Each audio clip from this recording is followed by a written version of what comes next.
Audible is the leading provider of spoken word entertainment and audiobooks, ranging from bestsellers to celebrity memoirs, news, business, and self-development.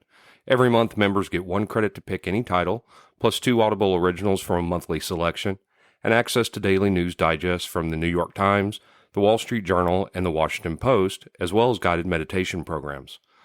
Between a full-time job in IT and a full-time job in podcasting, it gets harder and harder to sit down and read the books I'm interested in. This is where Audible comes in.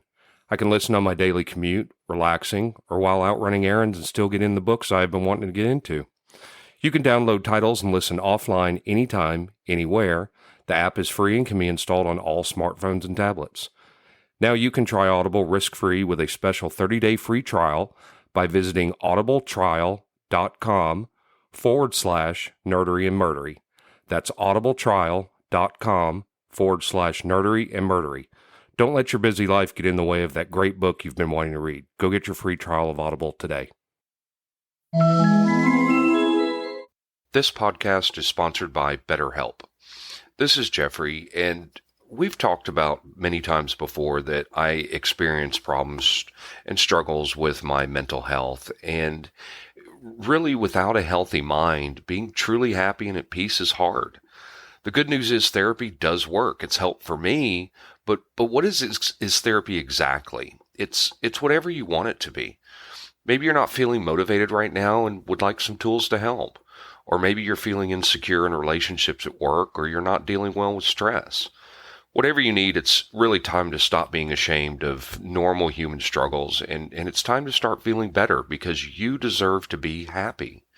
And now you don't have to worry about finding an in-person therapist near you to help. BetterHelp is a customized online therapy that offers video, phone, and even live chat sessions with your therapist, so you don't have to see anyone on camera if you don't want to. It's much more affordable than in-person therapy, and you can start communicating with your therapist in under 48 hours. So join the millions of people who are seeing what online therapy is really about. It's always a good time to invest in yourself because you are your greatest asset. And there's a special offer to Nerdery and Murdery listeners. You can get 10% off your first month of professional therapy at betterhelp.com/nerdery and murdery. That's betterhelp.com/nerdery and murdery. Thanks again to BetterHelp for sponsoring this podcast. So this series essentially answers the question, what do they do in Star Trek when they're just kind of fucking off?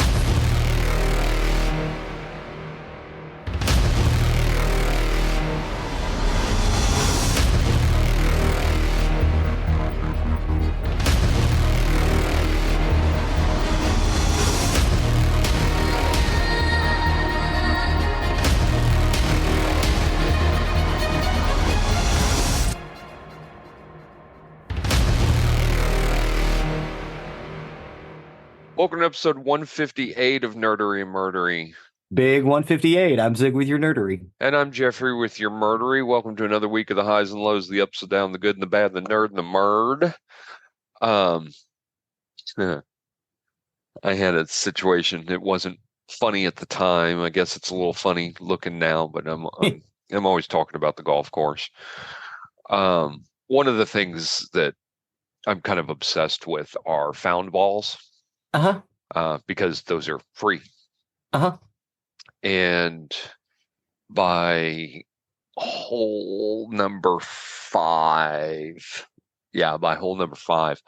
we've got a little pond right next to the tee box, and it's so dry down here right now. It's just dried up, and was there yesterday, and I saw three balls out there kind of in the middle of it, and 2 of them are red, which Chelsea really likes the red, and I've got a ball retriever. It's pretty long, but I had to go out a little bit, and because like I said, I wanted to get them. They're free. So anyway, I start to walk on this very crusty ground, and just taking my steps a little bit at a time. And I was just about over to the fallest one when I suddenly sunk in up to my knees.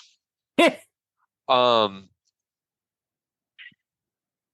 not only that, I couldn't get out. Yeah. It was like quicksand. Mhm. Um, Yes, that's what quicksand is. yes, that's exact. And I mean, I was in a panic mode. I couldn't pull my feet out.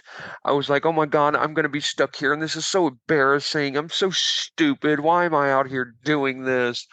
I finally got out and I'm just caked with mud from the Mhm. knees down. And it was just completely ridiculous. The stupidest thing I could have done. I don't know why the hell I was out there.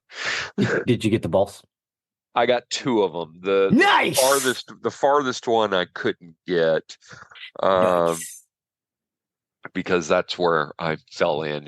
Just like the walking across an ice pond and suddenly, that looks thick and you Spooky. suddenly fall in. It was so stupid, so stupid. Why the fuck was I out there? Hey man, I did it a lot when I was a kid, so I get it. Yeah. So that ended my day. Yeah. I had to go to the cart barn and hose myself down. Nice. And it's so hot out here. I turned on that hose and it was nothing but steaming hot water coming out of the Oh my hose. God. Yeah, let it run for a minute, man. God, so stupid. What the hell was I doing? So anyway, yeah, that was yesterday. Nice. So lots of fun. Lots of fun. Stupidity at its best. All right. So I know what we're talking about today. I'll let you take over on the nerdery side of the house. Excellent. Today we're talking about Star Trek Lower Decks. Does it still All sound right. like I'm saying something X? Lower No, Lower Decks, I understand. Which Decks. which I haven't seen the show. Strangely enough, I played a video game based around Lower Decks. It's one of those, what do they call them? Idle games where you, Okay. you just set the characters to do things, and when you're offline, they continue to generate stuff. Okay. And it was funny. It had little cut scenes in between everything, and so I kind of got to know the characters a little bit, and it was pretty funny, pretty funny. But I haven't actually seen the show. Oh, you should sit down and watch the show. The show's pretty awesome. It's incredible. Well, okay. It's funny. It's one of those ones you can just kind of watch and you just start laughing because it's all Right, Star Trek jokes. It's all Star Trek jokes all the time. There's a story going on, but generally the people involved are only involved in the story tangentially. right. And I mean, this is about a group of lower ranking Mhm. Starfleet personnel that do the On menial jobs Yeah, around the ship. on a lower ranking ship, no less. Okay. Yeah. Okay. uh, how did they put it? Oh, let me see. I've got some pretty succinct notes on this. Um, where's it about the Cerritos? So the main setting of the series is the starship USS Cerritos, a California class ship. This ship class created for lower decks is a class of support ship starships that work with larger starships like those seen in previously in the franchise, but are not important enough to have appearances on screen. McMahon described the mission of the Cerritos as second contact. After Starfleet has made first contact with a new alien civilization and invited it to join the Federation, the crew of support ships like the Cerritos arrived to find all the good places to eat and set up the communications stuff, which is a pretty succinct explanation of what they do. Hmm. Um, oh my God, it's so funny. Funniest scene, and they had a crossover with Strange New Worlds. Yeah, I knew about that. With a time portal. So you get Boimler and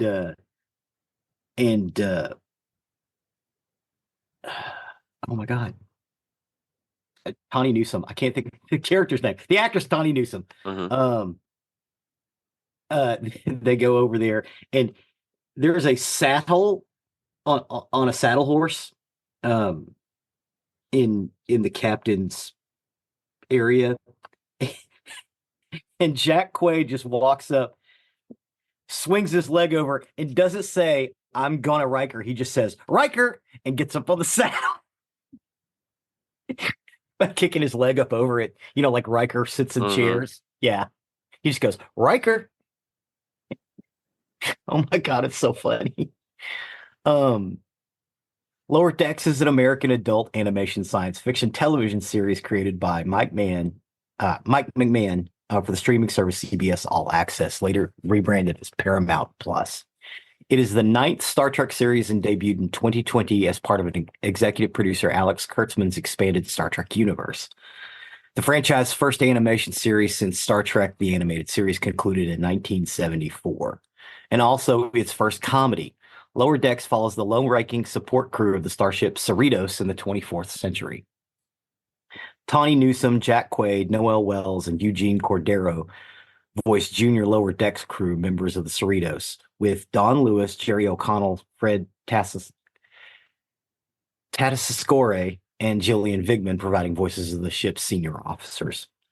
Work on the animated Star Trek series began in June 2018. McMahon joins as creator and showrunner by that October, with Lower Decks was ordered 2 more seasons by All Access. The series is produced by CBS Eye Animation Productions in association with Secret Hideout, Important Science, and Roddenberry Entertainment, and animation studio Titmouse.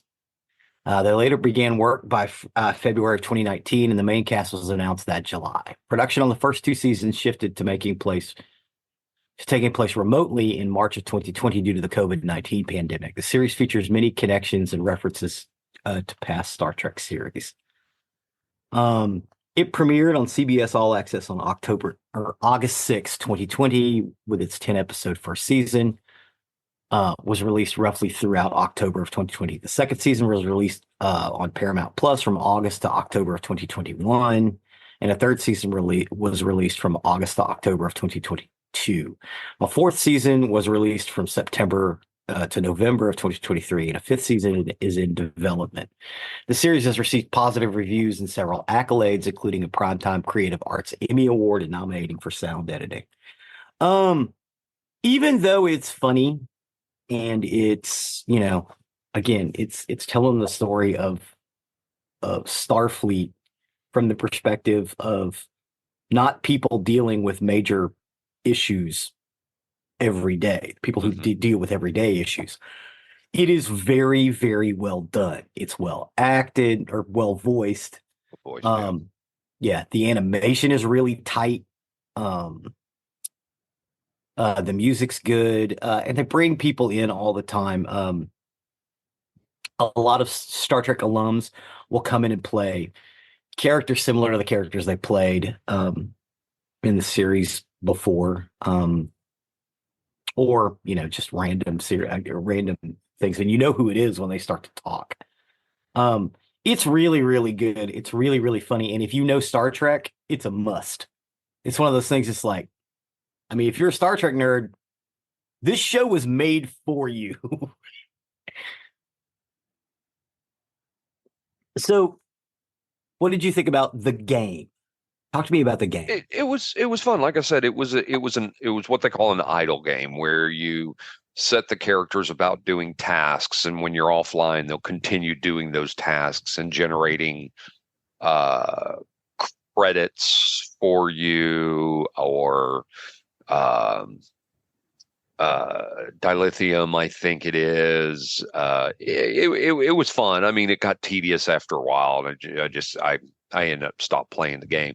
But in between, you've got a series of missions that you have to complete, or a series of tasks that you have to complete, and it gets progressively harder and harder and harder. And it's one of those games you get to a point that if you don't pay any money for the game, you start to get to a point where you really can't progress any further. And I hate those games, and that's a lot of games out there that they're pay to play.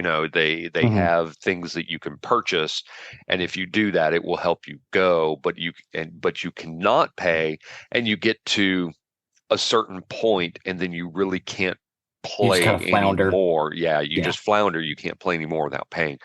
But anyway, like I said, you would complete all these various tasks, and then when you completed the series of tasks for that level, then there would be a cutscene with a story that was going along with what you were doing, and it was funny. There was some good stuff in there.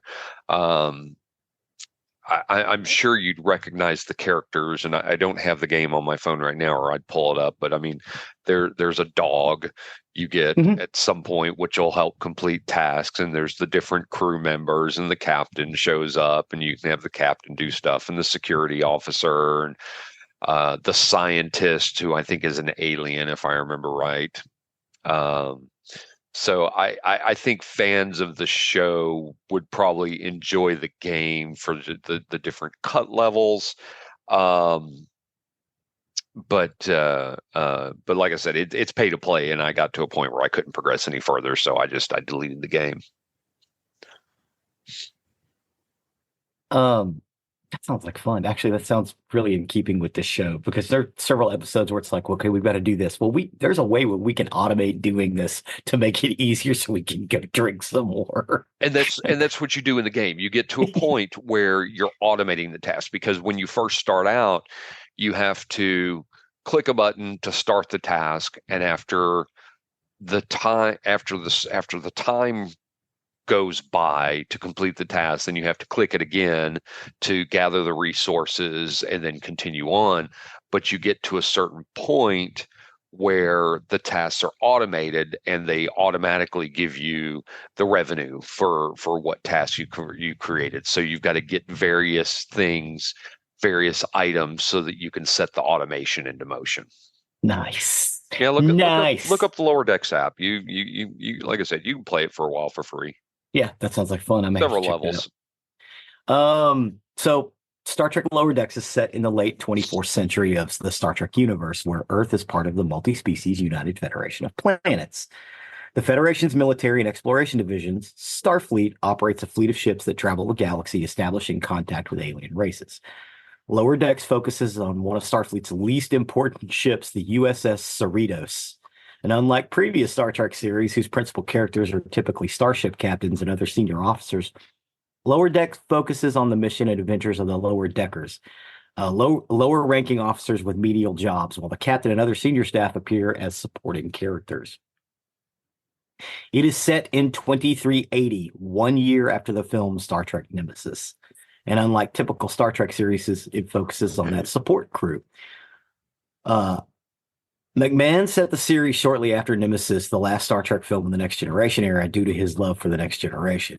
The series is named after the Next Generation episode Lower Decks, which also focuses on the lives of lower-ranking starship personnel, and which McMahon said was his favorite episode of any Star Trek series. The episode was the first thing McMahon showed the Lower Decks writers' room when they started work on the series. McMahon was inspired by the social side stories in the episode of The Next Generation, with Kurtzman explaining that a story of a typical Star Trek episode would be taking place in the background of each Lower Decks episode. So huge, crazy shit is going on in the background, and that's super peripheral to the story that you're actually focusing on. Kurtzman felt this made the series a unique addition to the franchise, stating in late 2019, astrophysicist Eric McDonald joined the Star Trek franchise as a science advisor. McDonald said each series was on a spectrum of science fiction, and the Lower Decks writers approached science fiction from the perspective of, we can get away with a lot more than the live action series, so her role was mostly to fix small dialogue mistakes to ensure correct terms were being used. I talked about the Cerritos and what a California class starship is. McMahon wanted the California class ship to be named after a Californian cities, and he chose the city of Cerritos because he otherwise only knew it from local Cerritos Auto Square car dealership ads. He wanted to give the city one more thing other than just being the home of the Cerritos Auto Square, which I think is hysterical. But McMahon did not want the humor to be punching down on Trek and focusing on telling Star Trek stories where the characters just happened to be funny. Writers from different comedic backgrounds and with different levels of Star Trek interest were hired. Kurtzman described Lower Decks as a love letter to Star Trek. I would agree. I would agree wholeheartedly with that assessment that it is a love letter to Star Trek. If you're a Star Trek fan, especially the Next Generation series, and there was 3 or 4 of them. Check this out, dig it. Oh wait, no, there were only 3 because you had Next Gen, Deep Space Nine, and Voyager all happening in the same universe, roughly the same time. This is in that same universe. It's at the same time. Not universe, but same time frame. Yeah, same timeline in that period. Right. So, I mean, and again, it focuses on these guys just doing stuff in the Federation. Mariner, Tawny Newsom's character, was actually higher ranked originally, and she got busted down to being a lower decker, and they never could figure out why, because she just goes off and does some crazy stuff. It's because when she was higher ranked and like a lieutenant, she watched a lot of people die on those big hardcore ships like the Titan. Boimler gets assigned to the Titan and he gets cloned, and he ends up getting sent back to the Cerritos. But yeah, it's pretty hardcore, and it's like, you don't want to do that. You want to come do this. This is where the Federation is awesomest. And you find out that Mariner's mother is actually the captain. So there's that dynamic going on, but Mariner doesn't want to talk about it. And Boimler, he's fresh out of the academy. He wants to be on the Titan. He wants to be, in the thick of it. He's looking at Picard, and he's a student of Federation history and all this stuff. He's a fanboy, basically. Tendi, who is an Orion, is studying medicine, and she wants to be thought of as smart, and she's tired of Orions as always being perceived as pirates. And it kind of drives her nuts that that's not the case. That she's putting forth that she is every bit as competent and qualified. She's not going to steal anything or anything else. You come to find out, Tendi's entire family is all pirates. Well, most Orions are. Yeah, when they go back to Orion. But her thing is like, that's not what I'm about. Yeah, she has like this amazing fucking pirate name, like Queen of Shattered Stars or something like that. That's how she addresses herself when she goes to Orion, and she's so embarrassed by it. Oh my God! And the last character, he's had an accident doing some hinky shit with some test piloting. So he's got a piece on his head with a visor, or a partial visor. Played wonderfully by Eugene Cordero, who was also in he's been in several series. Tacoma FD for one. The reason he left Tacoma FD was he wanted to focus more on this and another series he was doing. But he's so great at that. He's real mild-mannered, really kind, loving. Turns out that's not actually who that guy is. The guy he was before the accident was a complete and total prick, but he likes himself better now. He's also a really gifted engineer. And he tries out some other things on the ship to make sure it's engineering is what he wants to do. And he does. He likes to spend time in the Geoffrey's tubes. It makes him happy. But it's them, and then you've got the captain, you've got the head of security. The XO, played wonderfully by Jerry O'Connell, is basically a Riker clone. You have Riker and oh my God, Mrs. Riker.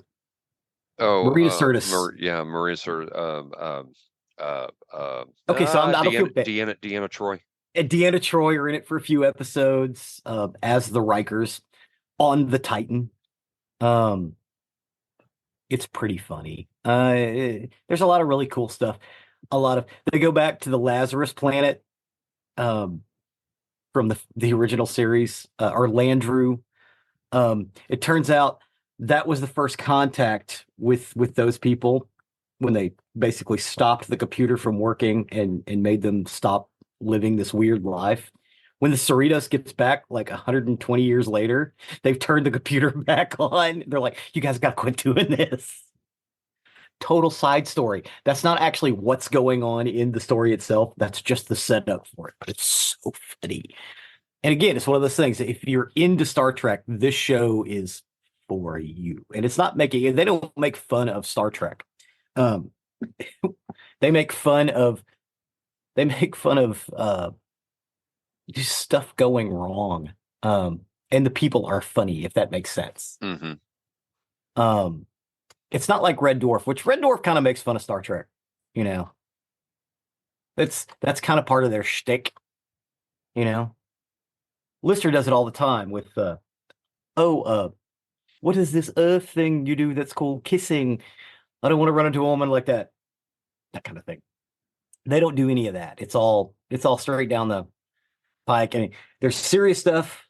They get their jobs done. They do what needs to be done, but they also like to fuck off. Eat good food, drink good drinks. They do have to sleep on a bunk corridor, which becomes a point of contention at one point. It's basically a corridor with bunks on the sides of it because they're lower deckers. And it's like, I want a room. At one point, they all get a room, and then they all decide they all want to go back to the bunk area because they miss being around each other. But yeah, that's about it for Lower Decks, other than get out and watch it. I can't recommend one episode over the other. Just watch them. How many seasons are there? 4 now. They're about to be 5. Okay. But I think they're only like 10 episodes, maybe 40 episodes altogether. Yeah. Yeah. I mean, a half hour or hour? Yeah, long? half hour. Half hour. Yeah, half hour. And 5 minutes of it's the opening, which is really cool and really kind of beautiful. It's well drawn. It's a classic Star Trek opening. No, go check out the game too if you just want something that. Yeah. Idle time. Idle time. Yeah, but look up Star Trek Lower Decks. You'll find it. It'll be out there pretty quick. Right on. If you look for it. Awesome. Well, thank you for another journey on yet another Star Trek series. Appreciate that. With that, I'll take over on the murdery side of the house. Murder. For today, I got my information off Medium, Wikipedia, the website for Frank F. Weber, who's a true crime author, and the Gladewater Mirror. And this is the story of Gerald the Animal McFadden. Gerald the Animal McFadden. So Gerald Jerry Walter McFadden, who was also known as the Animal, was an American serial killer and sex offender who was convicted of the May 1986 murders of 2 women and 1 man in Smith County, Texas. He fled from jail shortly after his arrest, leading to the biggest manhunt in Texas history, with it coming to an end in July of that year. Funny, I don't remember this at all. Mm-hmm. On the afternoon of Sunday, May 4th, 1986, 18-year-old graduating senior Suzanne Harrison and her best friend Gina Lee Turner, who was 20, decided to spend a day at Lake Hawkins, a favorite hangout for the young and young at heart in the tight-knit Texas community of Hawkins, which Hawkins, Stranger Things. Mm-hmm.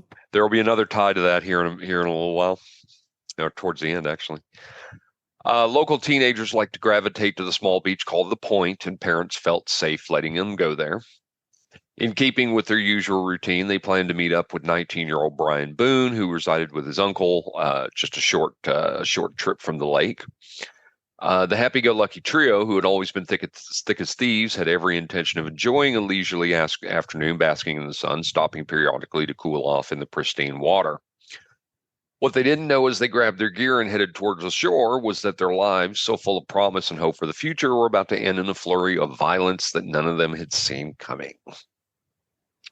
So at some point during their lazy day, there was a stranger who came upon the group of friends, all of whom described by those who knew him as the cream of the crop.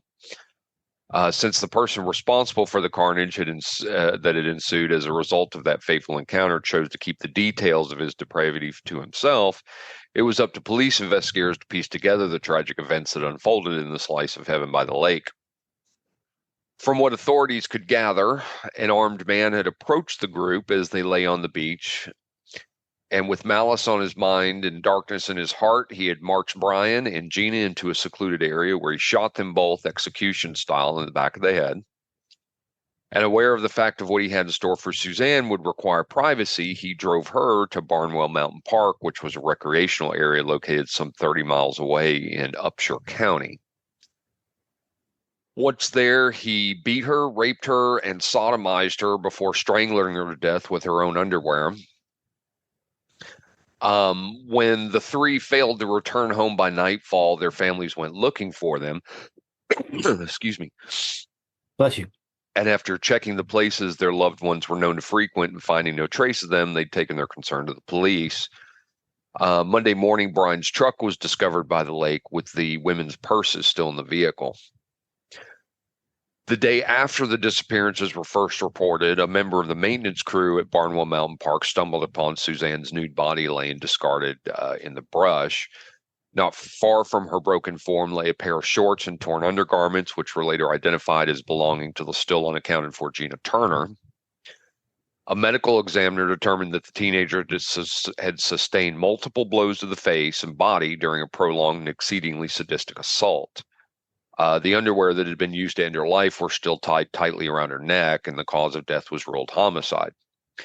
Although the area where the body was discovered had been cordoned off and searched with a fine-tooth comb, there were still no signs of Suzanne's companions, who were now listed as missing and endangered. 5 days after the discovery in Barnwell Mountain Park, Brian and Gina's badly decomposed remains were found in a canal just outside of Ore City, which was over 40 miles from Lake Hawkins, where the ordeal began. Autopsies would soon reveal that the victims, who were positively identified through dental records, had died from gunshot wounds. If they had endured other injuries in the moments leading up to the shots being fired, there was no way of knowing the extent. And since the scorching Texas sun had hastened the process of decomposition, forensics experts had been left with very little to work with. Witnesses who had been in the area the day of the murders came forward to say that they had seen a bushy-haired man covered in a number of distinctive tattoos hanging around the lake on Sunday evening. Besides the collection of satanic symbols that marked his skin, a flourish of ink across his chest had tagged him as, quote, a lonesome loser, or just a lonesome loser. One couple, Clifton and Denise Walker, recalled that they had been approached around 7:30 p.m. by an imposing figure sporting a shock of electrified hair who had demanded that they give him all their money.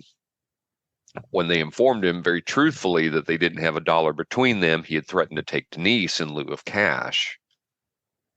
Clifton then thought fast and offered the stranger a beer, which he then readily accepted. And seemingly satisfied with this resolution, their aggressor, who was now surprisingly calm, had retreated to his blue and white Ford Bronco and fled into the night. Having interacted with the person of interest in a triple homicide more than they would have liked, the shaken pair were able to provide details to detectives that proved invaluable to the investigation, including his license plate number. On Tuesday afternoon, a patrolman spotted a Bronco fitting the description of the one driven by the individual who had been harassing people at the lake on the day that Suzanne, Brian, and Gina were killed. When he pulled the vehicle over, the unkempt man behind the wheel identified himself as Gerald McFadden.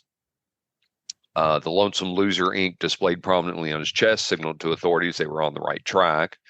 And Gerald admitted to running into the couple at the lake, but claims he was just kidding about the robbery. It didn't take long for law enforcement officials to determine that McFadden was an ex-con with an alarming history of attacks on women. Wearing his notoriety like a badge of honor, now that he was in custody, he then informed everyone within earshot that they could address him by his preferred name, Animal. So this was 38-year-old McFadden, who had a reputation for being mean as a striped snake. He had a criminal history that dated back to 1966 when he was arrested for burglary at the age of 18. He was a 7th grade dropout, and it was apparent that he had decided early on that a life of crime suited him just fine. In 1973, McFadden pleaded guilty to raping a 14-year-old girl the year before. And he also confessed to doing the same to a junior high school teacher just prior to his arrest. During the penalty phase of his proceedings, a judge sentenced the remorseless McFadden to 15 years behind bars. In a maddening travesty of justice that would soon become a pattern, he was back on the streets in less than 6. McFadden, who would choose right over wrong on every turn, had no more than cleared the prison doors before he reverted to his own ways. In 1979, only weeks after his release, he had kidnapped, raped, and sodomized an 18-year-old office worker at knife point.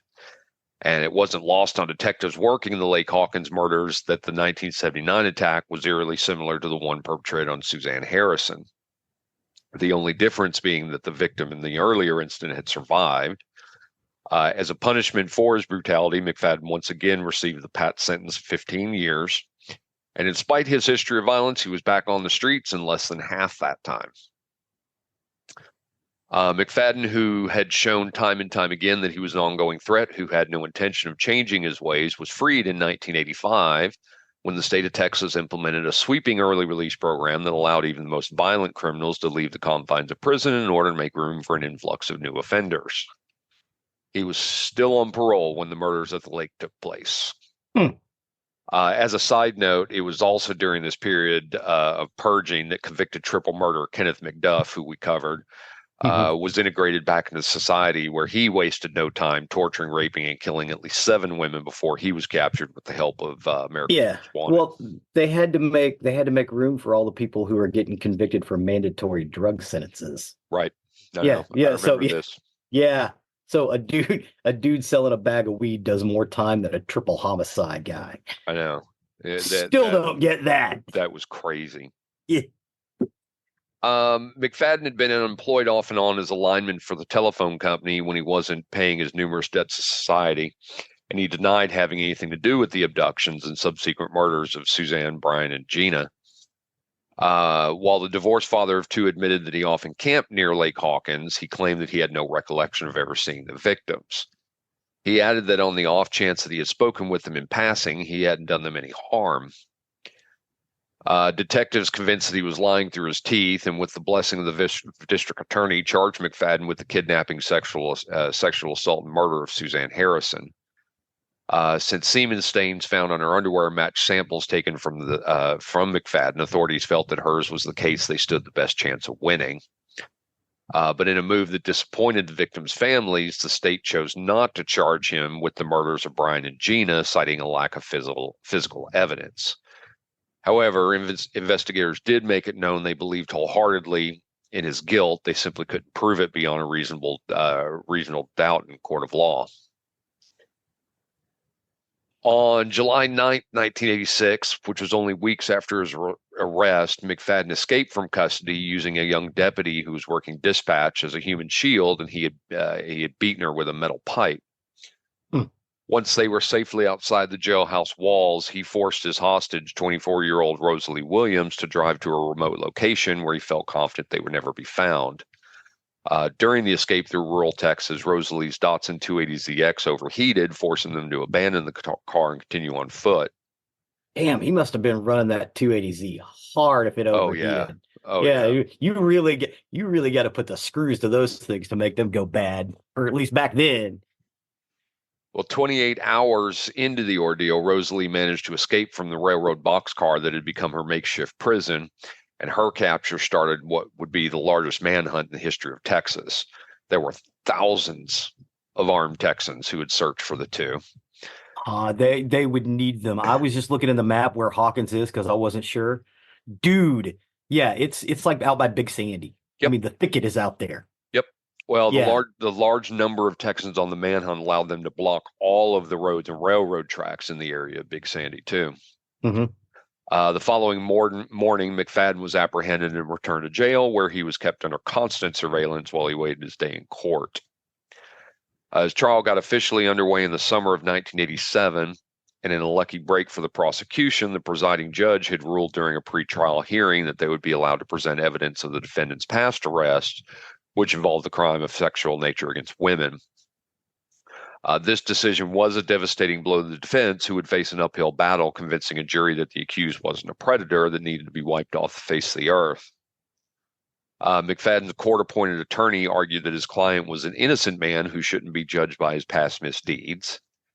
He maintained that the fact that Suzanne's murder matched McFadden's modus operandi was nothing more than coincidence. That he was known to haunt the area where she and her friends were last seen alive was, according to his legal team, a mere happenstance. And you know, It's their job. That's what they're doing. Their job. Exactly, and that's what I was about to say. The defense is doing their job. That's right. Unfortunately, even when you've got all this evidence against you, your lawyer has to do their job. And That's right. And it sounds slimy what they're doing, but it's not. No, it's not. It is one of the highest callings because everybody is afforded due process. Even guys fucking did it. Right. And hey, much love to them. I don't know if I could do it. That's got to be a really hard job to be a defense attorney. Oh yeah. In criminal proceedings, that's got to be a very hard job, especially when you just know that your client is guilty, that you've got to do everything. Yeah, the client has probably confessed to you, but you can't say anything about it. Oh yeah, I totally killed him, but you can't say nothing because you're my lawyer. Yeah, it's wild. It's wild. So I don't want to put anything against the defense lawyers. It just sounds really harsh the way it goes. Yeah. But anyway. So in keeping with this position, the defense put forth the notion that the real killers were still on the loose and could strike again at any time. To back up this claim, they pointed to the sworn statement of the alleged eyewitness who said they had seen a disheveled hitchhiker covered in abrasions lurking around the lake on the day of the murders. Unfortunately for McFadden, no one else had seen this elusive red herring, and his whereabouts, if he did indeed exist, were never determined. Or he could have just been a disheveled hitchhiker. Yeah. he may have abrasions because he was in the big thicket. Right.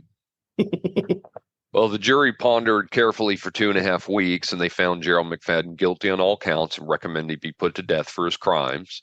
The jury only deliberated for 35 minutes after listening to 2.5 weeks of testimony. They read the charges out and went, yeah. During the penalty phase, McFadden's teenage daughter had taken the stand to beg for mercy on her father's behalf. She likened the death penalty to state-sanctioned murder, and she condemned the practice as barbaric. Unmoved by her impassioned pleas, though, the judge agreed with the jury, and in July of 1987, he ordered that McFadden die by lethal injection. And while this may have not been what his handful of supporters wanted to hear, the greater community breathed a collective sigh of relief. Even though observers had felt some sympathy for McFadden's daughter, they couldn't forget that Suzanne, who had only wanted to spend the day sunbathing with her friends, had been returned to her family in a body bag. Mm-hmm. In an interview conducted after the verdict was rendered, prosecutor Stephen Tokoloy described McFadden as a, quote, scary individual whose penchant for evil had known no bounds. He was a repeat offender whose crimes had grown progressively violent over the years, finally culminating in murderer, and Tokoloy felt certain that the rabid animal would have kept on killing for as long as time allowed. On October 14th, 1999, the last of his appeals were exhausted, and McFadden was put to death in the Huntsville unit, where he'd been housed for over a decade. Suzanne's mother and brother were on hand to witness McFadden die, who had forever altered the course of their lives, and were able to watch him pay the ultimate price for his senseless act of violence. When asked if he wanted to give a final statement, he'd chosen to remain silent. And despite the fact that he only had moments to live with nothing to lose, he refused to acknowledge his crimes or even apologize for his actions. In February of 2019, which was a decade after McFadden had been executed, his DNA was matched to a cold case that detectives were working on in Portland, Oregon. The details of this incident involve the horrific rape and murder of 20-year-old Anna Marie Hlavka.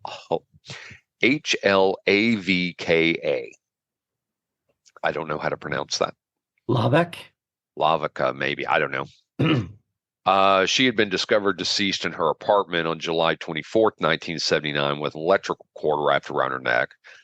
The DNA technology was really still years away at that time, and the Yeah. perpetrator managed to elude capture, and the case was filed away to gather dust. It was only when McFadden's samples were entered in the national database that Anna Marie's killer was finally exposed. Intact DNA that was saved from under her fingernails had at last pinpointed her killer, who was a man the police had never suspected. Those left behind to mourn the victims whose lives were cut short by a chance encounter with McFadden wept not only for the tragic loss of their loved ones, but also for the futures they would never see. Suzanne, whose murder had finally taken McFadden out of commission for good, had been a member of the Honor Society in high school. Excuse me. She'd be in her 50s now. Well, she was a popular cheerleader. She was a great academic. She loved children and planned to pursue a career in the field of education before fate stepped in and took it all away from her. Brian was said to have been been down to earth and friendly to everyone, regardless of their social status or level of popularity. He was an all-rounder who was captain of the football team, an avid reader, and who drank in knowledge at every opportunity. Gina, the eldest of the friend group at 20, had been valedictorian of her graduating class. She was a natural-born caregiver and studying to be a registered nurse at the time of her death. Anne Marie was engaged to be married when McFadden targeted her.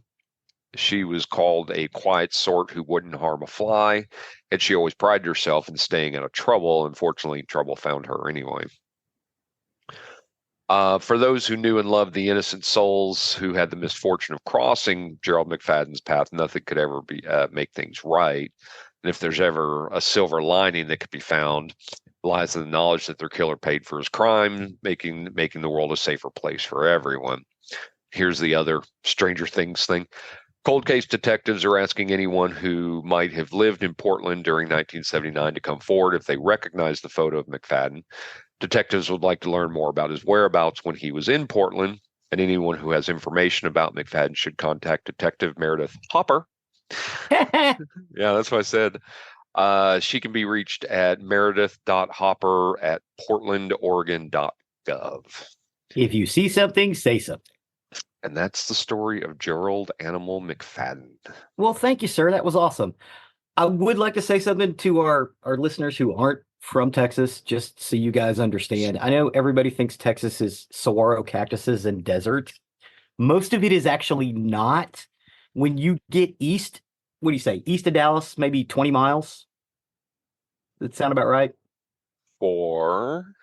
There is a forest, basically, that starts... Yes. 20 miles east of Dallas and goes all the way to basically Florida. Well, not just forest. In the state of Texas, you can find every type of climate. Yes. You can find every type of environment. Yes. And that's why a lot of places, a lot of movie companies choose to film here, is because they can get just about any type of scenery that they need in this state, from city to desert to forest to snow to, we've got it all. This state is very big. Yes. And has a lot in it. So yes, I am probably closer to Canada than I am to Geoffrey, and we're both still in Texas. No, I think Canada's a little bit farther away than that. You sure? Yeah. The biggest example of how big it is closer from LA to El Paso than it is from El Paso to Dallas. That's right. So that gives you that gives you a sign there. So anyway, that's my story for this week. I appreciate you taking that journey with me. Well, thank you, sir. That was awesome. As always, you can find more information about us on nerderymurder.com. That's our hub where you can find everything we talk about. You'll find not only our episodes, but links of what we talk about, plus pictures from the subjects that we cover. Plus, you can find the link to our YouTube page, which Zig so often updates.